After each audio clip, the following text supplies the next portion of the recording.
All right. Hello, my name is Andrew Patterson, and I'm one of the youth that went on our mission trip that got back last night. And when I was reading the first reading, I was reviewing it on our way home last night. It seemed that it talks about working, which we did on our mission trip quite a bit, which is good. And I'm just going to tell a little bit about what kind of work that we did. We were staying at a retreat center, camp type place, down 30 minutes outside Nashville, Tennessee. And they had floods, really bad floods there 3 years ago. And they were trying to rebuild their camp to where it was. So one of the buildings had siding that needed to be redone. So there's a group of kids that worked on that. Pastor Brian mowed the lawn outside the dormitory that we stayed in because the grass is really long. The guy there that, the caretaker or whatever he was, said that hadn't been mowed in 3 years, something like that. There was a garden outside of where we stayed that was completely overgrown. You couldn't walk through it at all. And that was cleaned up with 6 kids within an hour, and looked really great. There was another building that a couple of our youth helped build a deck on. They built a deck or something outside of it. I don't know. Noah was working on that. I'm not really sure what they did. There was a playground that had 2 rusty old pieces of equipment. One of those spinny things.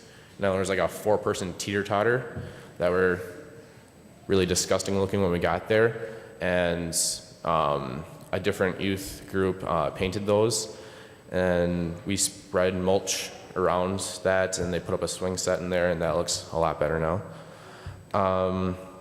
There was the roof of the dining hall that was completely flooded, that there were some holes in from the trees that fell on it, and so a few people helped shingle the roof there. There were dishes that were in the dining hall that were underwater for a while when the flood happened, and so they were caked in mud, and there's some youth that took those, tried washing them by hand, hosed them down, put them in the dishwasher, and they still weren't really clean, but we tried that. And in the dining hall, there's also insulation that needed to be removed. It was damaged from the water, and there's other sheetrock and things like that that needed to be completely taken out. That's where I was the whole week, trying to take out the insulation, which is very itchy. And so where I was going with this, that we did a lot of work in God's name, and we went for a week, and we did the work that we did, but it doesn't have to only be this week that we do work. I mean, there's plenty of things that can be done around here. I mean, not in the church necessarily, but I mean, just around Minnesota, around Red Wing, in our area. There's no reason that our work has to only be done 1 week a year. I mean, there's plenty of time when you're sitting around or not doing anything really productive that you could be doing something to help other people that may need it.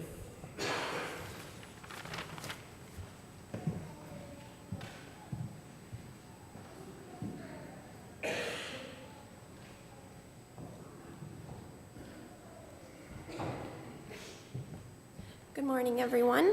I just want to start off by saying thank you to everyone who supported us this week, sending prayers, giving us money to go on this trip.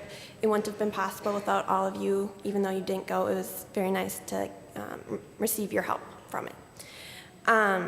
This week, as you know, we traveled to Nashville, Tennessee, stayed at Camp Rawood, and while we were there, we did work like Andrew said, but also that Friday before we left, we went to Room in the Inn, which is downtown Nashville, and it serves to homeless people, and they bring in anybody that needs help. They're very open-armed, and they just love everyone and think they all need a chance and help them with it. It was started by Father Charles a long time ago, and he started off by giving everyone on the streets that needed something to eat just peanut butter and jelly sandwiches.